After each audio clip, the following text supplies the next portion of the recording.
Nous approchons du grand jour. Nous allons enfin savoir si Marine Le Pen et Emmanuel Macron sont capables d'un spectacle d'un plus haut niveau que ça. Pardon, mais on a compris.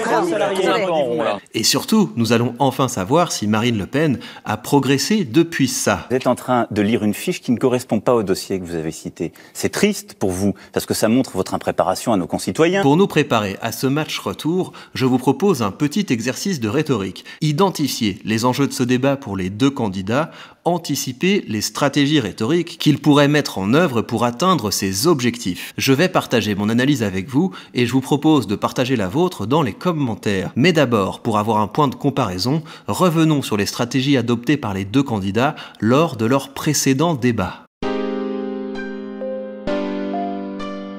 Lors de leur précédente confrontation, Marine Le Pen était clairement en position d'outsider. C'est elle qui a cherché à renverser la table. Peut-être que ses conseillers lui avaient dit que si elle s'énervait, si elle était suffisamment agressive, Macron perdrait le contrôle. Peut-être qu'elle n'a simplement pas su se maîtriser. Vous êtes à plat ventre en permanence devant l'Allemagne, devant le syndicat de la magistrature, devant l'UOIF, devant les communautaristes, devant les puissances d'argent, devant les banques. À plat ventre. Mais Madame Le Pen, le candidat à plat ventre. Je suis debout. Mais pour être debout, je n'ai pas besoin de salir. En tout cas, au niveau de l'éthos, elle se campait clairement comme une candidate anti-système et elle cherchait à camper Macron dans la posture du candidat du système. Vous facilitez une fois de plus la vie des grands groupes. Vous êtes depuis tout à l'heure ce sont vos amis. Dans l'insinuation. C'est ceux avec qui vous buvez des coups à la rotonde. Ce ne sont Madame Le Pen. Au niveau du pathos, j'imagine qu'elle a essayé de se montrer comme la porte-parole de la colère du peuple, mais c'était pas très réussi parce que ce qui ressortait surtout, c'était une coloration passive-agressive et ça se traduisait par de l'ironie, par du sarcasme, par du persiflage. Le sourire étudié se transforme en rictus au fur et à mesure des meetings, l'enfant chéri du système et des élites. En réalité, a tombé le masque, Monsieur Macron. Voilà, c'est bien, je trouve que c'est utile. Au niveau du logos maintenant, sa ligne était plus d'attaquer le bilan du ministre Macron que de défendre son propre projet. Pourquoi est-ce que vous n'avez pas fait profiter Monsieur Hollande de vos recettes ? Mais parce que... si vous n'avez pas de recettes, parce que vos résultats ont été en l'occurrence extrêmement mauvais, il faut le dire, en matière de chômage, alors pourquoi vous vous présentez ? Et toutes les fois qu'elle sortait de sa ligne d'attaque pour discuter du fond des sujets, elle donnait l'impression qu'elle n'était pas préparée. C'était par exemple flagrant sur le sujet de l'euro. Vous proposez bien de sortir de l'euro. Non, je veux renégocier pour que l'euro, on s'en libère et on le transforme en monnaie commune. Non mais à quoi servira l'euro ? C'est une monnaie commune, c'est un panier de monnaie, vous le savez, encore une fois. Si on en vient à Emmanuel Macron, il a pu se contenter au niveau du logos de pointer le manque de sérieux du discours de Marine Le Pen. Notre dette, elle sera payée en euros ou en francs ?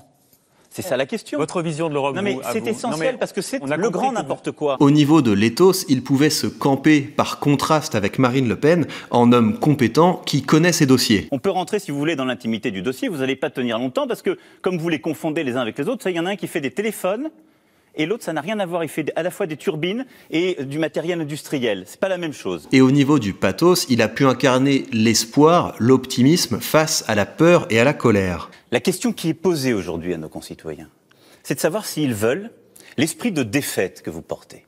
Parce que ce que vous portez, c'est l'esprit de défaite.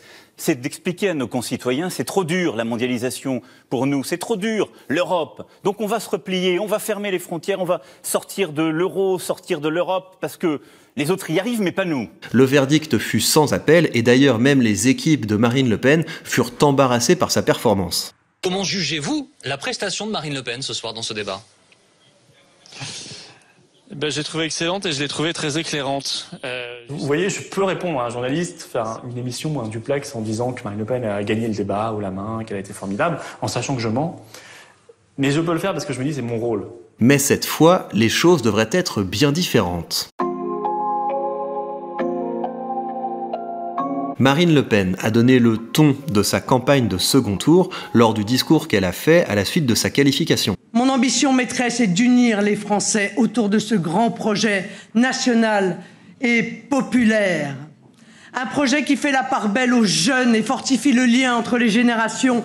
Un projet fédérateur pour ainsi faire à nouveau de notre nation une communauté de destin unie et donc invincible. C'est intéressant de comparer ce discours avec celui qu'elle prononçait en 2017. Le ton était agressif, revanchard. Il n'a échappé à aucun Français que le système a cherché par tous les moyens, même les plus contestables, à étouffer le grand débat politique qu'aurait dû être cette élection. En 2022, Le Pen est plus diplomate, elle passe moins de temps à critiquer son adversaire et beaucoup plus de temps à présenter son projet et sa vision. Et sa gamme émotionnelle a également changé, il y a moins de peur, moins de colère et beaucoup plus d'espoir. Ensemble, nous allons construire avec enthousiasme et conviction cette victoire pour mettre en œuvre la grande alternance dont la France a besoin et conduire avec bonheur notre grand pays dans le 3e millénaire. Et ce qui me fait dire que Marine Le Pen a tiré les leçons de sa défaite, c'est qu'elle est aujourd'hui beaucoup plus focalisée sur son programme. Elle a commencé sa campagne d'entre-deux tours par des conférences de presse thématiques pour présenter ses mesures phares. Prenant acte de ces différences de fond, qui sont des divergences stratégiques irréconciliables, nous arrêterons l'ensemble des coopérations avec Berlin. Avions de combat comme chars du futur, pour poursuivre nos propres programmes de remplacement du char Leclerc et du Rafale.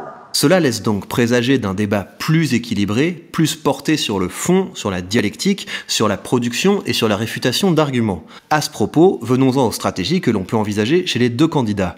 Je vois pour ce débat du second tour deux enjeux principaux. Le premier enjeu, au regard des résultats du premier tour, est de savoir qui, de Le Pen ou de Macron, va donner les meilleurs arguments aux électeurs de Jean-Luc Mélenchon pour justifier leur vote de second tour. Et ça va être un exercice périlleux. Il va falloir tenter de faire le grand écart sans donner l'impression de se renier. Du côté de Macron, pour séduire à gauche, c'est assez mal embarqué. Il va avoir du mal à se faire passer pour un protecteur des plus démunis, et même s'il parvient à inventer des choses pour essayer de rassurer à gauche, je vois mal comment il va pouvoir le faire sans rétro-pédaler. Et rétro-pédaler, c'est tendre le bâton pour se faire battre. Il peut comprendre que ça bloque et qu'il évolue, comme vous avez compris que ça passerait pas et vous avez évolué. Vous avez compris, enfin je pense que tous les Français, vous savez, sont extrêmement intelligents. Donc je veux dire, ils ont tous compris que c'est une manœuvre de la part d'Emmanuel Macron pour tenter de récupérer, ou en tout cas d'atténuer l'opposition des électeurs de gauche. Pour être aligné, il devrait trouver un moyen de démontrer que le libéralisme offre plus de perspectives d'avenir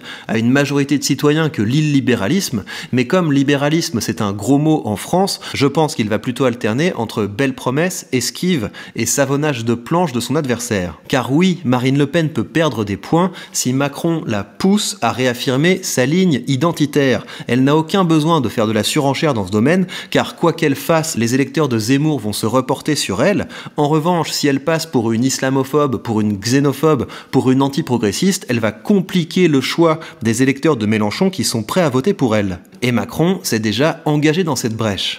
Avoir une jeune fille qui porte le voile à Strasbourg qui dit « Est-ce que vous êtes féministe ?» c'est la meilleure des réponses à toutes les bêtises que j'entends.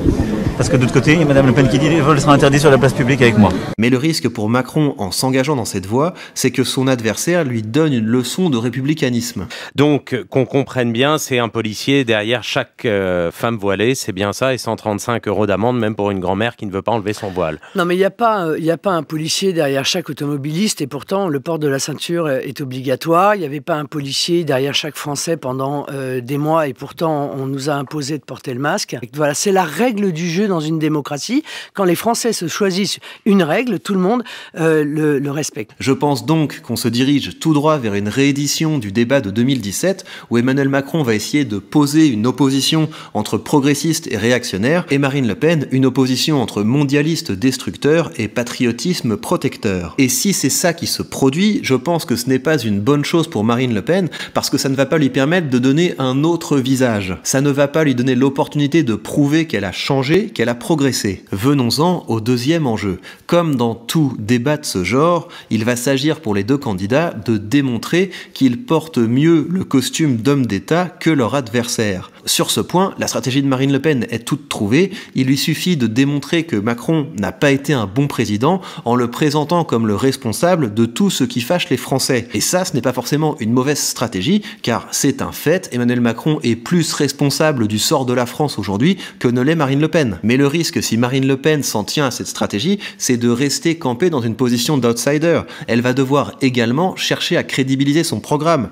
Et c'est là qu'on va voir si elle a progressé. Est-ce qu'elle est capable de donner le sentiment que ses propositions tiennent la route face à quelqu'un qui a l'expérience du pouvoir? Et à titre personnel, il y a deux sujets que j'attends avec impatience. Le premier, c'est celui du référendum d'initiative citoyenne. Mon intention est donc de mettre fin au monopole d'une oligarchie qui s'arroge le droit de décider au nom du peuple en lui concédant trop rarement la parole.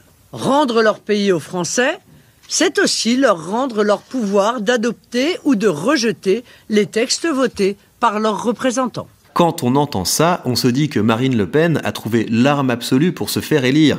Cela d'ailleurs s'appliquera à moi. Même ceux qui n'apprécient pas toutes mes propositions ont intérêt à voter pour moi puisqu'ils auront l'occasion, grâce à la réforme que je propose ici, de se prononcer sur elle, au cas par cas, grâce au RIP. Peut-on proposer une mesure plus démocratique que celle-là ?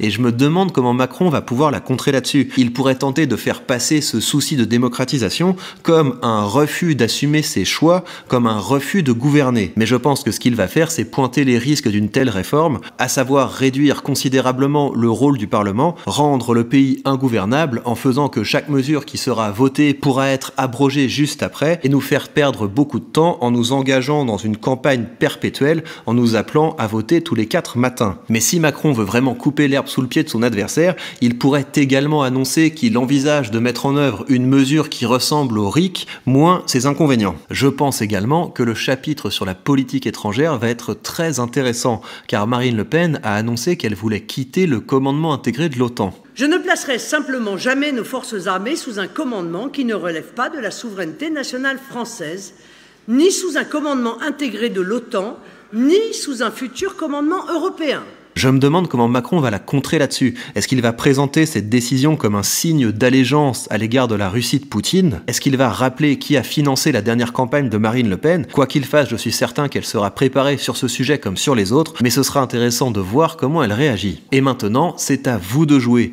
Quels sont selon vous les enjeux de ce débat? Quels vont être les objectifs que vont chercher à atteindre les candidats? Et à votre avis, quelle stratégie rhétorique ils vont utiliser pour atteindre ces objectifs? Je vais vous lire avec beaucoup d'intérêt et je vous retrouverai après le débat pour que nous voyions ensemble si les candidats ont réussi à déjouer nos pronostics. D'ici là, prenez bien soin de vous et gardez à l'esprit que la finalité de l'analyse rhétorique est de vous faire progresser, car c'est avant tout vos projets que vous devez porter.